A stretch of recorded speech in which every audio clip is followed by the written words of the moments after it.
कुछ लोग पूछ सकते हैं कि पास्टर डैनियल, पाप का फल हम जानते हैं, गर्भ का फल ये कहां से आया, क्या ये बिब्लिकल है? जी हां, बिल्कुल बिब्लिकल है। तो सबसे पहले मैं आपके बीच में काफी वचन है, कम से कम आधे दर्जन स्क्रिप्चर्स हैं, मैं रख सकता था बट एक काफी है, मैं समझता हूं। भजन संहिता 127 वचन 3, और बिल्कुल चित्र आपके पास में है। यीशु की मां इस पृथ्वी पर आज से 2021 साल पहले, जिसको कहते हैं मरियम, ठीक है ना, और ये सिर्फ चित्र हैं और ऐसा ही वो दिखती होंगी, बच्चा ऐसा होगा, इसकी मैं कोई आपको गारंटी नहीं देता हूं, ऐसा कुछ नहीं, ये सिर्फ गूगल से उठाया हुआ है ताकि मैं आपको कनेक्ट कर सकूं। तो भजन संहिता 127 का 3 क्या कहता है, देखें, लिखा है, देख लड़के यहोवा के दिए हुए भाग है। लड़के लड़की जो भी है, बट लड़के यहोवा के दिए हुए भाग हैं। आगे कहता है, गर्भ का फल, या द फ्रूट ऑफ वुम, गर्भ का फल उसकी ओर से प्रतिफल है। मैं फ्रेम में नहीं हूं ना, मतलब दिख रहा है ना सबको जी।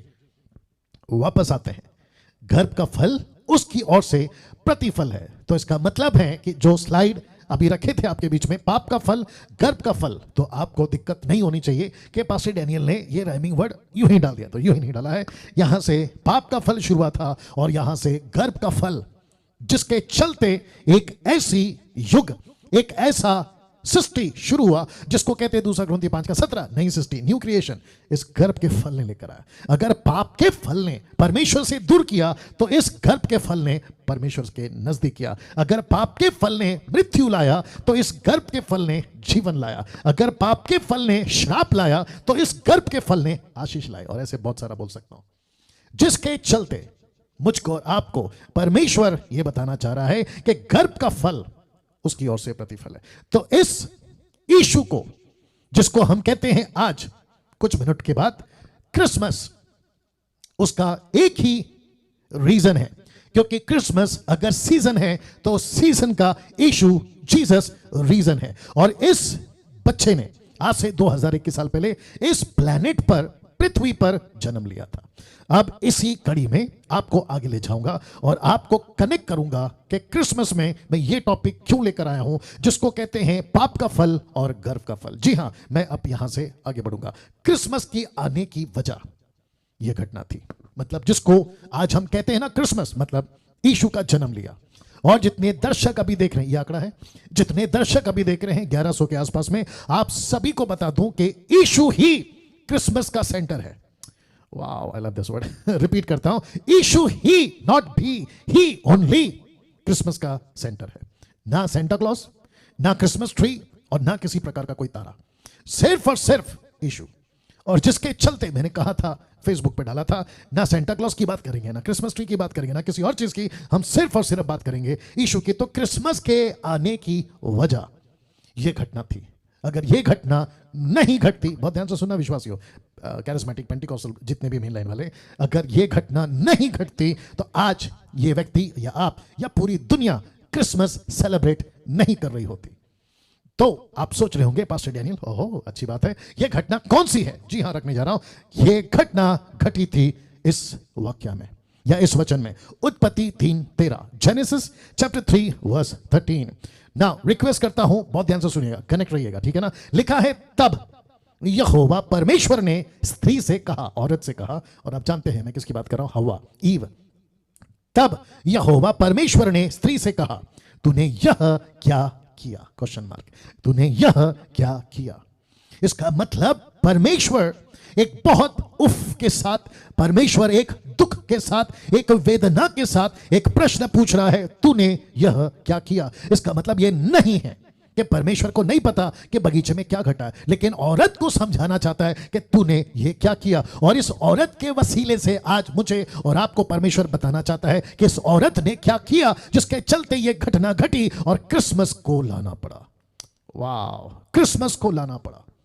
मैं रिपीट कर दूं कि अगर यह घटना नहीं घटती, क्रिसमस नहीं आता। दूसरे शब्दों में, यीशु को पैदा होने की जरूरत नहीं पड़ती। जी, आपने ठीक सुना, नहीं पड़ती। तो जिसके चलते यह वचन आपके बीच में फिर पढ़ दे रहा हूं, लिखा है, तूने यह क्या किया? स्त्री ने कहा, सर्प ने मुझे बहका दिया। सर्प मतलब सांप, स्नेक। सांप ने मुझे बहका दिया, ये जो शब्द है ना जिसको मैंने थोड़ा सा बड़ा किया है, बहका दिया।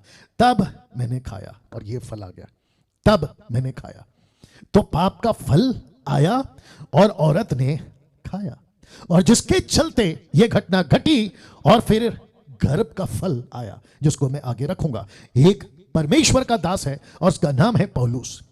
पौलुस ने अपनी पत्री में 2 कुरिन्थियों 11:3, जब वह इस प्लेनेट पे था, सेवा कर रहा था, तो पहली सदी में, जब उसको पवित्र आत्मा ने बात करी तो उसने ये शब्द लिखा। शब्द क्या है? परंतु मैं डरता हूं कि जैसे सांप ने अपनी चतुराई से हव्वा को बहकाया।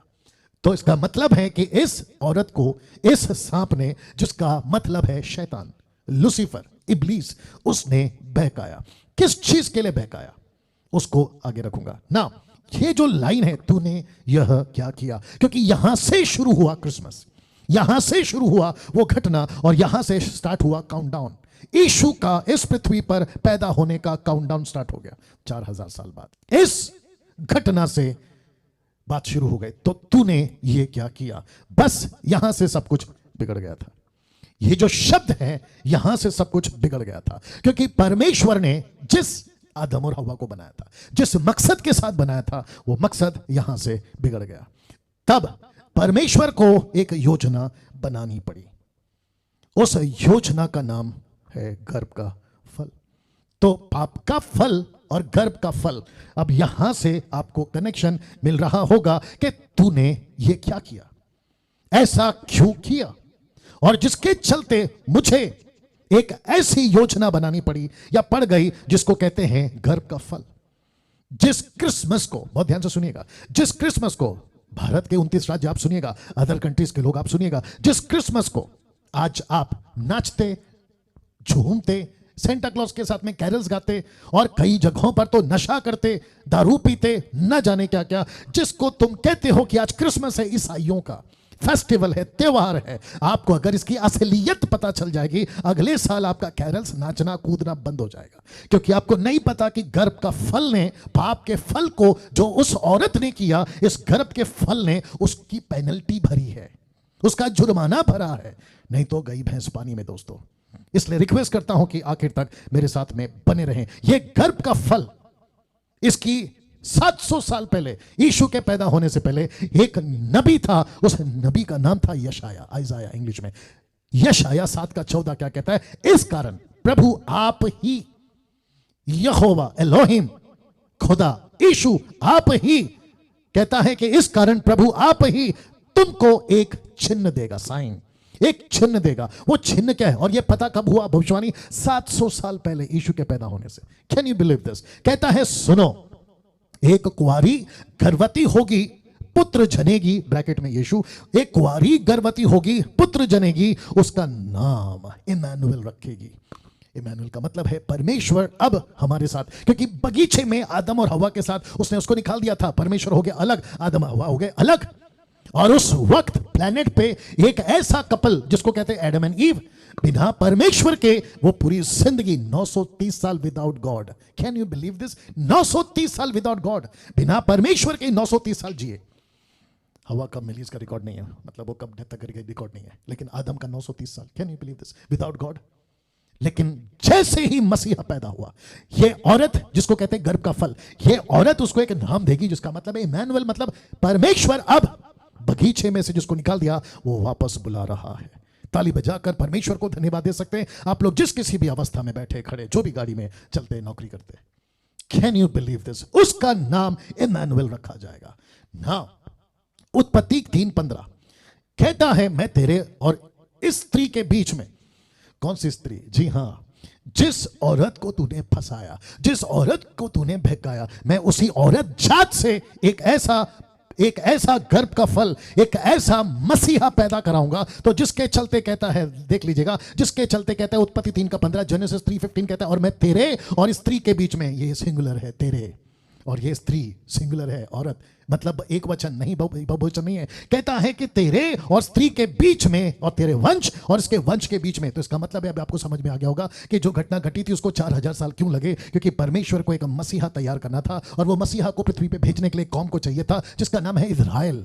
और उस इजराइल को उसने नाम दिया था और कहा था कि तुमको मैं एक राष्ट्र बनाऊंगा। और वहां से यहूदीवाद शुरू हुआ और उसे यहूदियों के 12 गोत्र थे और यहूदा के गोत्र में मसीहा पैदा होगा। इसकी प्रोफेसी करी। क्यों? क्योंकि जो परमेश्वर है वो पवित्र है और उसको एक पवित्र कौम चाहिए था और जिसकी तैयारी वहां पर की गई थी। कैसा लग रहा है? तो लिखा है तेरे वंश और इसके वंश के बीच में मैं बैर उत्पन्न करूंगा, मैं बैर उत्पन्न करूंगा। सीधे दुश्मनी।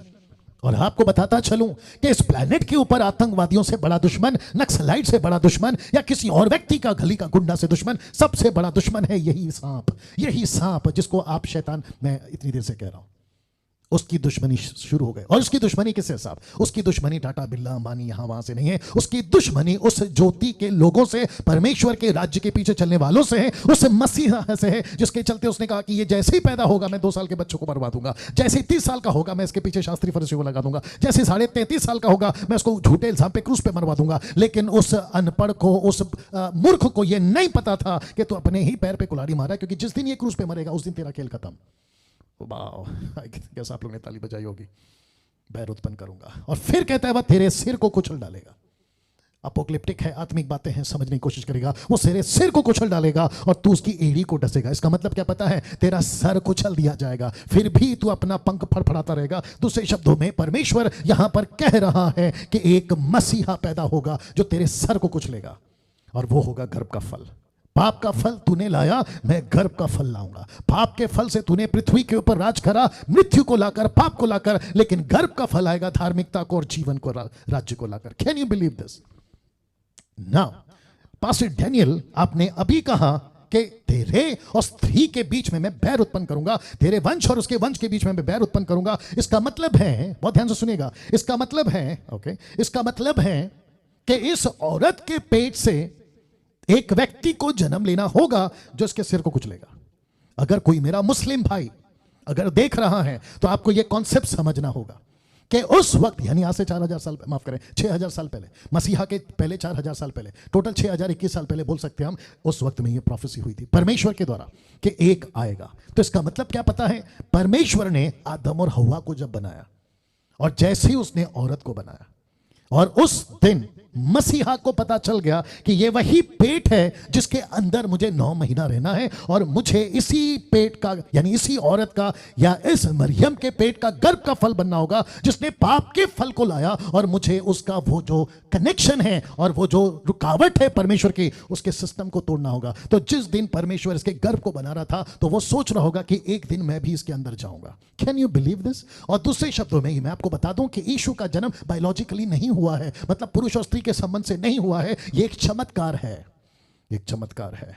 और एक चीज बता देता हूं कि यीशु का खून और मरियम का खून अलग है। अगर कोई डॉक्टर अगर इस वक्त में देख रहा है, आप लोग भी जानते होंगे, नहीं तो गूगल में सर्च कर लेना कि औरत का ब्लड या डीएनए इस मसीहा के या बच्चे के जो भी पैदा होता है उसके साथ नहीं मैच करता। खून औरत का अलग और बच्चे का अलग होता है। और जिस दिन मसीहा ने ये प्लान बनाया तो उसी दिन ये सिस्टम डाल दिया था कि बच्चा कोई भी पैदा हो, काला घोड़ा, अफ्रीका, अमेरिका, एशिया, कहीं का भी हो, औरत का खून यानी उसका जो भी खून है वो बच्चे के अंदर नहीं जाए। Can you believe this? ये योजना परमेश्वर ने पहले से बना के रखी थी। वाह। और ऐसा इसलिए बात इतनी बिगड़ गई थी कि खुद गॉड को ही आना पड़ा।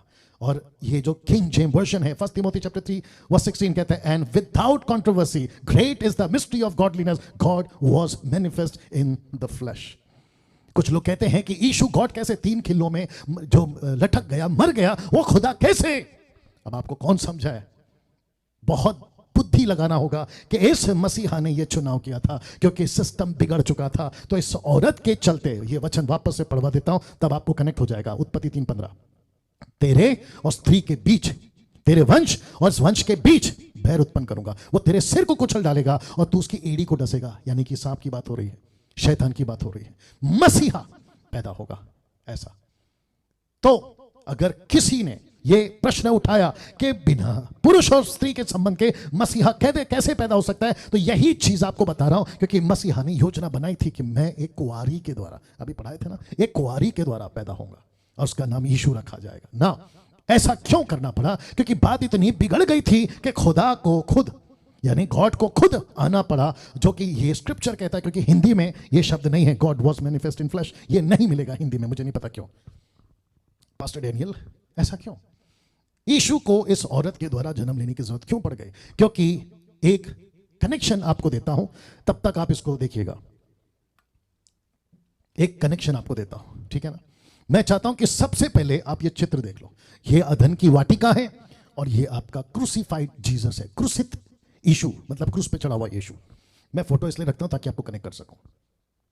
क्या आप जानते हैं कि यीशु यहां था? एलोहिम, पिता पुत्र पवित्र आत्मा इस बगीचे में थे। उत्पत्ति 1:26 याद होगा ना, आओ हम, let us, plural form, let us, आओ हम। तो यीशु यहां था और जैसे ही उसने कहा कि जिस दिन तुम इस पेड़ का फल खाओगे, मैं रखूंगा वचन, निश्चय उस दिन मर जाओगे, उस दिन मर जाओगे। और दोस्तों, मैं ये तब बात कर रहा हूं जब यहां 12 बज चुके हैं, जिसको 25 तारीख लग चुका है और अब पूरी दुनिया इस दिन को मना रही होगी। लेकिन किसी को नहीं पता कि मसीहा का असली मकसद पैदा होने के पीछे क्या है। आज आपको बता रहा हूं, लीजिएगा ध्यान से। इस वक्त जब यह घटना घट रही थी, यीशु यहां था, तो जिसके चलते मैंने लिखा है यीशु यहां उस दिन मर चुका था। बाप रे, कुछ सेकंड रख रहा हूं, देख लीजिएगा जी। यीशु उस दिन यहां मर चुका था। आपको रेफरेंस देता हूं, प्रूफ देता हूं। रोमियो 5:8 कहता है, परमेश्वर हम पर अपने प्रेम की भलाई इस रीति से प्रकट करता है कि जब हम पापी ही थे तभी मसीह हमारे लिए मरा। जिस दिन आदम और हवा ने पाप किया, उसी दिन मसीहा मर गया। एक और रेफरेंस दे रहा हूं, आपको बात समझ में आएगी। सब ठीक है? या एक और रेफरेंस दे रहा हूं, बहुत ध्यान से सुनेगा। लेकिन पहले वापस इसके पास आते हैं। या शायद आपने कभी नहीं सुना होगा, या ये कनेक्शन आपने कभी नहीं लिया होगा। आज मैं दे रहा हूं कि जिस दिन आदम और हवा ने पाप किया, उसी दिन मसीहा मर गया था, उसी दिन मसीहा मर गया था। ये रेफरेंस एक और एक दूंगा। परंतु परमेश्वर हम पर अपने प्रेम की भलाई इस रीति से प्रकट करता है कि जब हम पापी ही थे तभी मसीह हमारे लिए मरा। यानी जिस दिन आदम और हवा ने पाप किया, उस दिन मसीहा मर गया। पास्टर डैनियल, कौन सा वचन है? प्रकाशित वाक्य 13:8, रेवलेशन 13:8।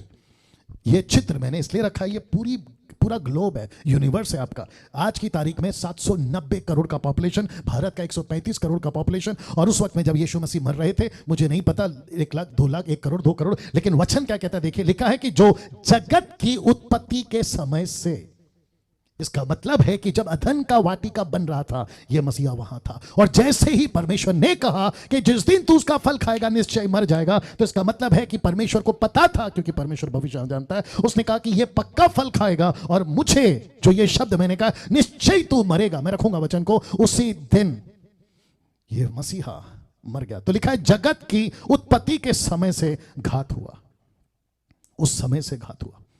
तो यीशु मरा अधन के बगीचे में। मैं पीछे जा रहा हूं ताकि मैं आपको समझा सकूं। यीशु मरा अधन के बगीचे में, लेकिन उसका जो शरीर है वो क्रूस पे चढ़ने के लिए उसको ऐसा पैदा होना था। और अगर ये ऐसा पैदा नहीं होता, क्योंकि मनुष्य ने गलती करी है शरीर में, तो उसकी पेनल्टी भी मनुष्य देगा शरीर में। अब आप समझ गए? और जिसके चलते यीशु को पैदा होना पड़ा शरीर में, वाह। और जिसके चलते लिखा है कि ये उसी दिन मर गया। अब उसके बाद, यानी कि 4000 साल के बाद यीशु क्यों पैदा हुआ, वो भी रखूंगा। ताकि कहता है कि जगत की उत्पत्ति के समय से घात हुआ। Can you believe this? Now आप जानते हैं, ऐसी योजना परमेश्वर ने बना के रखी थी। और इसका एक एग्जाम्पल पतरस के मुंह से निकला, वो रख रहा हूं। प्रेरितों की किताब 2:23, एक्ट्स चैप्टर 2:23 कहता है, उसी को, ब्रैकेट में यीशु को मैंने डाला है ताकि आपको समझा सकूं, उसी को, यानी यीशु को, जब वह परमेश्वर की ठहराई हुई मनसा समझते हैं, होल काउंसिल ऑफ गॉड, मनसा और होनहार। ये होनहार कौन है? गॉड हिमसेल्फ, परमेश्वर जो होनहार है। लिखा है कि होनहार के ध्यान के अनुसार पकड़वाया गया। तो परमेश्वर ने एक नियुक्त वक्त रखा था। तो लिखता है कि तो तुमने अधर्मियों के हाथ से उसे क्रूस पर चढ़वा कर मार डाला। कब? जब परमेश्वर का वक्त पूरा हुआ, तब। यीशु को मारने की कोशिश की, जी हां। यीशु को ऊंचाई से नीचे फेंकने की कोशिश की, जी हां। यीशु को पत्थर से मारने की कोशिश करी, जी हां। लेकिन आपको पता है वो उसने हर बार कहा मेरा वक्त नहीं आया, मेरा वक्त नहीं आया। लेकिन क्रूस के ऊपर what was the second last word? 7 शब्दों में आखिरी का 6वां शब्द क्या था? उसने कहा पूरा हुआ, इट इज फिनिश। तब जाकर उसने क्रूस पर अपनी जान दी। तो इसका मतलब है कि परमेश्वर ने कहा मैं तुझे एक दिन आदम की गलती की सजा दूंगा। तो मसीहा उसी दिन मरा जब लिखा कि तू निश्चय मरेगा। बहुत सारे लोगों को यह बात समझ में नहीं आई कि आदम ने फल खाया फिर भी नहीं मरा, लेकिन किसी को नहीं पता था कि पर्दे के पीछे एक मसीहा मर गया। क्योंकि परमेश्वर कहता है कि निश्चय मरेगा, मतलब उस क्योंकि 3 कारण है मैं रखूंगा। परमेश्वर कहता है कि तुझे नहीं, मैं खुद को मारूंगा, इसका मतलब है मसीहा मरेगा। और कहता है कि उसको नियुक्त समय पे, अपॉइंटेड टाइम पे, परमेश्वर की ठहरावी मनसा के अनुसार उसको मारा गया। English translation, him being delivered by the determined purpose and for knowledge of God you have taken by lawless hands, have crucified and put to death. Acts chapter 2 verse 23. इसका मतलब है कि पर्पस के साथ, योजना के तहत इस मसीहा को क्रूस पर मारा गया। अब सबसे बड़ा सवाल जो कि बहुत लोग पूछते हैं, वो तो परमेश्वर है, उसको तो ऐसे ही सब ठीक कर देना चाहिए था। कई मेरे मुस्लिम भाई ये सवाल करते हैं, सनातन धर्म वाले भी ये सवाल करते हैं। तो ये सबसे बड़ा सवाल, और सवाल क्या है? यीशु को शरीर में ही क्यों जन्म लेना पड़ा? अगर वो गॉड है तो सब कुछ ऐसा कर दे। अच्छा परमेश्वर ने ऐसा क्यों किया? मैं उसके आपको 3 जवाब दूंगा, ठीक है ना? तो वापस आते, सबसे बड़ा सवाल, यीशु को शरीर में ही क्यों जन्म लेना पड़ा? वाह, जितने फेसबुक पे हैं, ये है आंकड़ा 250 के आसपास में। वॉच पार्टी करिए प्लीज, क्योंकि अन्य जातियों को भी मैं चाहता हूं कि क्रिसमस का सही मतलब उनको भी पता चले। रात को दरवाजे के बाहर कैरल्स गाना, मैं उसके खिलाफ नहीं हूं, लेकिन थोड़ा सा बुद्धि का इस्तेमाल करो। जिसका घर बच चुका है, मतलब विश्वास ये उसी के सामने गाना गा रहे, क्या समझ में नहीं आता। बट मैं चाहता हूं कि इस सोशल मीडिया के माध्यम से उन लोगों तक ये बात पहुंचे कि यीशु का क्रिसमस का वजह क्या है। तो सबसे बड़ा सवाल, यीशु को शरीर में ही क्यों जन्म लेना पड़ा? इसके 3 जवाब हैं, आपके बीच में रखना। सबसे पहला, परमेश्वर का प्रेम, यानी परमेश्वर प्रेम है। दूसरा, परमेश्वर पवित्र है। और तीसरा, परमेश्वर न्यायाधीश है। जी हां, परमेश्वर प्रेम है, परमेश्वर पवित्र है और परमेश्वर न्यायाधीश है। और ये जो 3 रीजन हैं जिसके चलते मसीहा को शरीर में जन्म लेना पड़ा, इसका मतलब है गॉड थियोस, मसीहा को शरीर में जन्म लेना पड़ा। सबसे पहले परमेश्वर का प्रेम क्या कहता है, देखो यूहन्ना 3:16, क्योंकि परमेश्वर ने जगत से ऐसा प्रेम रखा कि उसने अपना इकलौता पुत्र दे दिया, ताकि जो कोई उस पर विश्वास करे वह नाश ना हो परंतु अनंत काल का जीवन पाए। इसका मतलब है कि जो सजा आदम को मिलनी थी, वो सजा आदम को ना देते हुए अपने इकलौते पुत्र को दे दिया, और उसको कहा कि तू आदम की जगह मरेगा। तो जिसके चलते ये पहला जवाब है जो मैं आपके बीच में रख रहा हूं कि क्यों यीशु को शरीर में जन्म लेना पड़ा। क्योंकि आदम जो शरीर में था, उसकी जो सजा थी मृत्यु, उसकी जो सजा थी, उसका जो जुर्माना था, वो था मौत। तो उसकी मौत किसने ली? लिखता है, देख लीजिए पहला वाला, परमेश्वर के इकलौते पुत्र ने। दूसरे शब्दों में बिगॉटन सन, मतलब परमेश्वर खुद क्रूस पे मरा।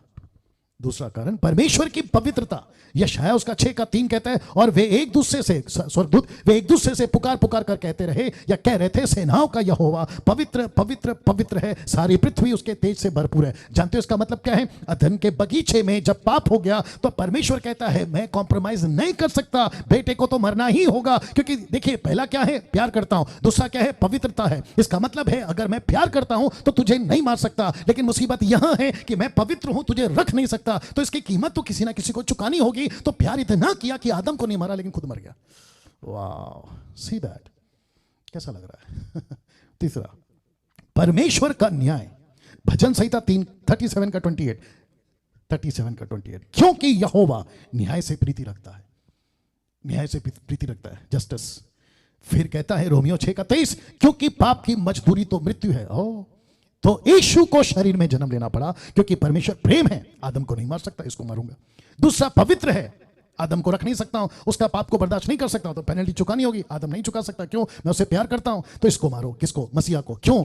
अब उसकी पेनल्टी भरनी है। अगर इसको मारना है तो शरीर में इसको जन्म लेना होगा, इसलिए उसको बच्चा पैदा करवाया। दूसरे शब्दों में बेबी बनकर। क्रिसमस, हैप्पी क्रिसमस बोलने का शौक है ना आप लोगों को? आज इसका मतलब समझिए। तीसरा, मैं न्यायी हूं, मुझे मैं कैंसिल नहीं कर सकता, क्योंकि मैंने कहा जिस दिन तू खाएगा मर जाएगा। तो मैं न्यायी हूं, और जिसके चलते मत्ती 27 का 46, 27 का 46, देखो क्या कहता है। तीसरे पहर के निकट यीशु ने बड़े शब्द से पुकार कर कहा, और शब्द है लैटिन, इस भाषा में कहता है एली एली लमा सबक्तनी। अर्थ है हे मेरे परमेश्वर, हे मेरे परमेश्वर, तूने मुझे क्यों छोड़ दिया। और ये न्यायी है। परमेश्वर कहता है मैं तुझे क्यों नहीं छोड़ूं, क्योंकि आदम को नहीं छोड़ सकता, क्यों, प्यार करता हूं। फिर तेरे साथ क्या करूं, क्योंकि मैं पवित्र हूं, उसको रख नहीं सकता हूं, तो उसकी पेनल्टी तू लेगा, उसका पाप तेरे ऊपर आएगा। सिर्फ उसका नहीं दोस्तों, ध्यान से सुनिए, मैं बहुत बारीकी से एक लाइन बोलने जा रहा हूं, सुनिएगा। हिंदू तुम्हारे पाप, मुसलमानों तुम्हारे पाप, बुद्धिस्टों तुम्हारे पाप, पारसियों तुम्हारे पाप, इस दुनिया के जितने भी धर्म हैं, आप मानो या ना मानो, बहस करना कर सकते हैं आप लोग, माथा फोड़ी होगी और कुछ नहीं होगा, लेकिन सच्चाई तो है यही, इन सब के पाप मसीहा के ऊपर लाद दिया गया। और फिर ऊपर सृष्टिकर्ता, जिसको तुम ऊपर वाला कहते हो, जिसको तुम खुदा कहते हो, जिसको तुम ईश्वर कहते हो, जिसको तुम भगवान कहते हो, जिसको मैं यहोवा कहता हूं, जिसको बाइबल परमेश्वर कहती है, वो कहता है कि इसके ऊपर पाप लाद दिया, तो कहता है कि तूने मुझे क्यों छोड़ दिया। दूसरे शब्दों में यीशु ये नहीं कह रहा है कि शिकायत नहीं कर रहा है, वो कह रहा है कि मेरे ऊपर इतना पाप है, मुझे क्यों छोड़ दिया। वो इसलिए क्योंकि ये पाप मैं अकेले ले रहा हूं। अब आप सोच के देखिए, एक तरफ प्रेमी है, प्यार करता है, मार नहीं सकता, दूसरी तरफ पवित्र है, पाप बर्दाश्त नहीं कर सकता, अलग करना होगा, तीसरी तरफ न्यायी है, और न्याय क्या है, इसको प्यार किया हूं, मार नहीं सकता, मैं खुद पवित्र हूं, इसको रख नहीं सकता। बेस्ट क्या है, मेरा प्यार भी बना रहे, पवित्रता भी बनी रहे और न्याय भी बना रहे, तो बेटे को मारा। कुछ सेकंड रख रहा हूं, देख लीजिएगा। Can you believe this? Pastor Daniel, आपने अभी कहा परमेश्वर पवित्र है, परमेश्वर प्रेमी है और वो न्यायी है, और जिसके चलते एक और चीज बता देता हूं, कुछ लोग कहते हैं कि परमेश्वर मुझे प्यार नहीं करता। अब आप मुझे बताइए, परमेश्वर इतना प्यार करता है कि उसने खुद का बेटे को छोड़ दिया और आपको बचा लिया। अब बताइए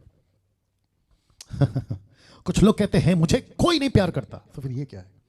और रोमियो 8:32 कहता है जिसने बेटे को दे दिया तुम्हारे लिए मरने को, वो तुम्हारे साथ और क्यों नहीं देगा कुछ। नौकरी की चिंता, घर की चिंता, पैसे का चिंता, इसकी चिंता, उसकी चिंता, जिसने खुद के बेटे को छोड़ दिया आपको प्यार करने के चलते, फिर आप बताइए आपकी सहायता क्यों नहीं करेगा। बस बाबाओं के पीछे भागना बंद करो, सेवकों के पीछे भागना बंद करो, मसीहा के पीछे भागना शुरू करो, तब ये बातें पूरी होगी। राइट और नो? ना, ये पवित्र परमेश्वर, प्रेमी परमेश्वर, न्यायाधीश परमेश्वर, इस बात को आपके बीच और डिटेल में जाने के लिए आपको यह पढ़ना होगा। यह हुआ था उस दिन, और यहां तीनों भी पॉइंट्स आपको दिख जाएंगे। क्या हुआ था उस दिन? क्योंकि उत्पत्ति 1:26, और मैं आपको गारंटी के साथ देता हूं कि उत्पत्ति 1:26 आज जैसे पढ़ा रहा हूं, ऐसे शायद कभी आपने नहीं पढ़ा होगा। ध्यान दीजिएगा, लिखता है जेनेसिस 1:26 लिखता है कि फिर परमेश्वर ने कहा, हम मनुष्य को, हम प्लूरल फॉर्म, हम पिता पुत्र पवित्र आत्मा, हम मनुष्य को अपने स्वरूप के अनुसार अपनी समानता में बनाए। यह है प्यार। मैं रिपीट करता हूं, यह है प्यार। साथ ही साथ यहां पे अपेक्षा कर रहा है पवित्रता की, यहां अपेक्षा कर रहा है न्याय की। Can you believe this? कहता है अपने स्वरूप के अनुसार, मैं प्रेम हूं तुम भी प्रेम में रहो, मैं पवित्र हूं तुम भी पवित्रता में रहो, मैं न्यायी हूं तुम भी न्याय में रहो। कहता है अपने स्वरूप के अनुसार अपनी समानता में बनाया। फिर कहता है वे समंदर की मछलियों, आकाश के पक्षियों, घरेलू पशुओं, सारी पृथ्वी पर सब रेंगने वाले जंतुओं पर जो पृथ्वी पर रेंगते हैं अधिकार रखे। That's it, that's it. यहां हो गया गड़बड़। अब आप जानते हैं उस वक्त जब यह बात हो रही थी, लूसीफर न जाने कितने करोड़ों साल पहले इसी ग्रह में, जेनेसिस 1 का 1 और 2 का गैप में, पृथ्वी बेडोल सुनसान, उसकी बात कर रहा हूं, इसके ऊपर प्रचार कर चुका हूं। वो था मौजूद, वो मौजूद था। और जैसे ही उसने सुना कि ये अधिकार रखेंगे, कैसे? बिल्कुल परमेश्वर की तरह, स्वरूप और समानता में, समानता में, लाइकनेस एंड इमेज। बहुत ध्यान से सुनना, भी एक लाइन बोल रहा हूं। इस प्लेनेट पे जब परमेश्वर ने जानवर को बनाया, वो खुश नहीं था कि भाई ये मेरी समानता में। जब पक्षियों को बनाया, रेंगने वाले जंतुओं को बनाया, नहीं कहा मेरी समानता में। लेकिन जब उसने कहा कि अब हम मनुष्य को बनाएंगे, मैन, MAN, मैन, मनुष्य को बनाएंगे, मैनकाइंड, तब उसने कहा कि इसको, आदम और हवा को हम अपने स्वरूप में बनाएंगे। That's it. और आप जानते हैं कि एक क्रीचर, एक प्राणी, लूसीफर मौजूद था, और वो सुन रहा है। बोला, ओ परमेश्वर क्या कहता है जरा ध्यान दीजिएगा। अब इस लाइन को मैंने थोड़ा सा हटकर लिखा है, कैसे ये देख लीजिए, इसी 1:26 को कैसे जरा देख लीजिएगा। लिखता है तू आदम और हव्वा, और जितनी महिलाएं हैं ना अपना कॉलर टाइट करो क्योंकि आपके लिए भी बात हो रही है। कहता है कि और घरेलू पशुओं सारी पृथ्वी पर, और फिर यहां पे शुरू होता है रेंगने वाले जंतुओं पर। फिर कहता है जो पृथ्वी पर रेंगते हैं अधिकार रखेगा। बोला ओ, इसका मतलब यह हुआ कि जिस क्रीचर को तुम रेंगने वाला कह रहे हो और उसके ऊपर आदम अधिकार और हवा अधिकार रखेगी, मैं उसी रूप में आऊंगा। वाह, मैं पहले भी बता चुका हूं कि लूसीफर सांप नहीं है और ना ही सांप लूसीफर है। सांप सांप है, लूसीफर लूसीफर है। बट यहां पे देखो परमेश्वर ने स्पेसिफिक मेंशन किया कि तू रेंगने वाले जंतुओं पर अधिकार रखेगा। लगता है पीछे जाना पड़ेगा वापस से, जरा शब्द पे ध्यान दीजिए। समंदर की मछलियों, आकाश के पक्षियों, घरेलू पशुओं, सारी पृथ्वी पर और सब रेंगने वाले जंतुओं पर जो पृथ्वी पर रेंगते हैं अधिकार रखेगा। अब बताइए आप, अब यहां से जो समस्या है ना क्रिसमस की, वो यहां से स्टार्ट हो गई। अब यहां से पतन और इसकी स्ट्रैटेजी, पौलुस कहता है कि शैतान की युक्तियों से हम अनजान नहीं है। अब यहां से इसकी स्ट्रैटेजी स्टार्ट हो गई। और उस वक्त, ये फोटो देख लीजिए पहला, उस वक्त मनुष्य शरीर में सिर्फ इन दोनों के पास ही था, इसके अलावा किसी के पास नहीं था। जानवर के पास जानवर का शरीर, पक्षियों के पास पक्षियों का शरीर, मछलियों के पास और रेंगने वाले जंतुओं के पास अपना शरीर, लेकिन मनुष्य का शरीर सिर्फ और सिर्फ उस वक्त प्लेनेट पे इन्हीं के पास था। अगर इनको अटैक करना है तो लूसीफर जो स्पिरिचुअल बीइंग है, स्पिरिचुअल बीइंग मतलब आत्मिक क्रीचर है, आत्मिक प्राणी है, वो डायरेक्ट नहीं आ सकता जैसे हवा चलती है, नहीं तो इनको पता नहीं चलेगा और ये पता लगा लेंगे, बोले ये तो गड़बड़ वाला है। सृष्टि करता तो आत्मिक है, वो तो बात करता समझ में आता है, लेकिन ये कौन है? तो तब जाकर ये स्लाइड देख लो कि शैतान के पास शरीर नहीं था क्योंकि वो आत्मिक था। आत्मिक मतलब स्पिरिचुअल बीइंग, शैतान के पास शरीर नहीं था। तो जिसके चलते लिखा है कि शैतान को एक बॉडी चाहिए थी, शैतान को एक बॉडी चाहिए थी। पास्टर डैनियल बॉडी क्यों? वो बॉडी इसलिए अजीज हो, वो बॉडी इसलिए अजीज हो क्योंकि लूसीफर को उस गार्डन के अंदर इस व्यक्ति से जिनके पास शरीर है, रख रहा हूं, जिनके पास शरीर है, उसको बात करने के लिए, क्योंकि ये शरीर को अधिकार दिया गया था। आपको समझ में आ गया? 1:26। तो जिसके चलते उसको शरीर में ही जाना है, तो इसने क्या कहा कि मुझे एक बॉडी चाहिए।